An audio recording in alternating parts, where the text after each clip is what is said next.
काय हो बारामतीच्या मोठ्या ताई, तुम्ही तर मागे म्हणाला होतात की मराठा आरक्षणाव्यतिरिक्त आणखीनही महत्वाचे प्रश्न राज्यात आहेत. आठवत नसेल ना तर ही स्मरणगोळी तुम्हाला मी देते. पवार साहेब दोनदा नाही 4 वेळा मुख्यमंत्री होते. तेच नाही, आतापर्यंत 11 मुख्यमंत्री मराठा समाजाचे होऊन गेले. का नाही दिलं हो तेव्हा मराठ्यांना आरक्षण? तुम्ही आपल्या 50 वर्षाच्या कारकिर्दीत पवार साहेबांनी अनेक मोठी पदं भूषवलीत आणि राज्यातही त्यांच्याच विचाराचं, त्यांच्याच मार्गदर्शनात 15 वर्ष सरकार होतं. तेव्हा का नाही हो तुम्ही दिलत मराठ्यांना आरक्षण? 2014 ते 2019 मध्ये पहिल्यांदा 14% आरक्षण मराठ्यांना देवेंद्र फडणवीस यांच्या सरकारने दिलं. पुढच्या 2.5 वर्षात तुम्हाला आणि तुमच्या महाविकास आघाडीला ते टिकवताही आलं नाही हो. त्यावर बोला हो बारामतीच्या मोठ्या ताई. पुन्हा महायुतीचं सरकार आलं आणि मुख्यमंत्री एकनाथ शिंदेच्या नेतृत्वात पुन्हा एकदा 10% आरक्षण मराठा समाजाला दिलं.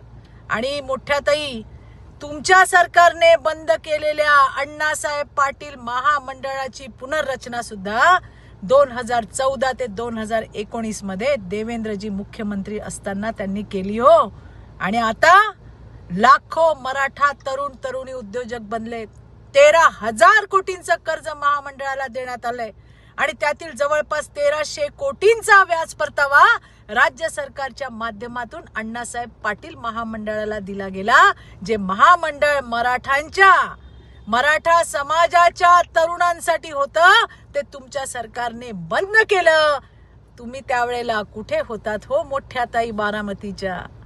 इतर समाजाप्रमाणे मराठा समाजातील विद्यार्थ्यांना शिष्यवृत्ती मिळाली पाहिजे या हेतूने बार्टीच्या धर्तीवर सारथी महामंडळ स्थापन करण्यात आलं. अरे तुमचं एकच लक्ष, समाजाची घडी विस्कटवायची आणि त्याचं खापर देवेंद्रजींवर फोडायचं. लक्षात ठेवा, काल आंदोलकांनी तुमच्या तोंडावर सांगितलं मराठ्यांचं वाटोळं पवार साहेबांनी केलं. हेच सत्य आहे. आरक्षण न देता तरुणांची माथी भडकवली, त्याचे पडसाद आहेत हे मोठ्या ताई बारामतीच्या. आणि सगळ्यात महत्वाचं, मोठ्या ताई, तू इधर उधर की बात मत कर. जरांगेची मुख्य मागणी ओबीसीतून मराठ्यांना आरक्षण द्या. यावर तुमच्या गटाची काय भूमिका आहे ते एकदा राज्यासमोर स्पष्ट करा. धन्यवाद. जय हिंद, जय महाराष्ट्र.